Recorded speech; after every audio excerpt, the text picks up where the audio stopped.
Hello guys, আজকে আমি তোমাদের সাথে শেয়ার করবো একটা refreshing and sweet mango Sagar recipe. চলো রেসিপিটা শুরু করি। প্রথমে একটা প্যানে আমি পরিমাণ মতো দুধ নিয়েছি। এখানে আমি অ্যাড করেছি স্বাদ মতো চিনি। Now gently heat it and stir occasionally.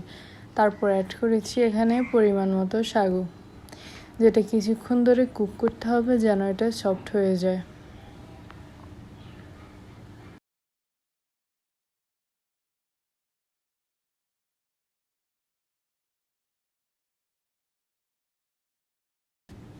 এখন এখানে আমি একটা আমকে সুন্দর করে ব্লেন্ড করে নিয়েছি। তোমরা দেখতেই পাচ্ছ আমি কীভাবে ব্লেন্ড করেছি। স্মুথ পিউর তৈরি করেছি যাতে এটা কোনো ব্যথা না থাকে।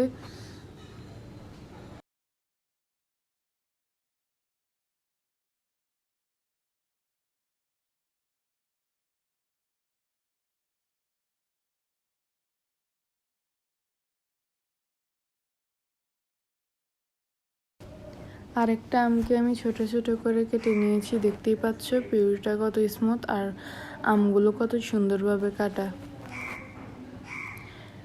এইদিকে আমার সাগর রেডি। এখন এটাকে একটু ঠান্ডা করে নিয়েছি। নাও আমি এটার মধ্যে দিয়ে দিচ্ছি আমপুর, ভালো করে মিক্স করে দিচ্ছি।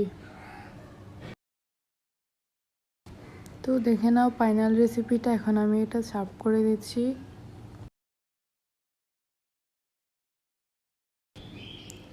এখন আমি এখানে দিয়ে দিব কেটে রাখা আমার ছোটো টুকরো। এটা লুকটাকে আরও কালারফুল করে দেবে। সো রেডি আমার ক্রিমি ফ্রুটি ম্যাঙ্গো সাগর dessert. See you in the next video.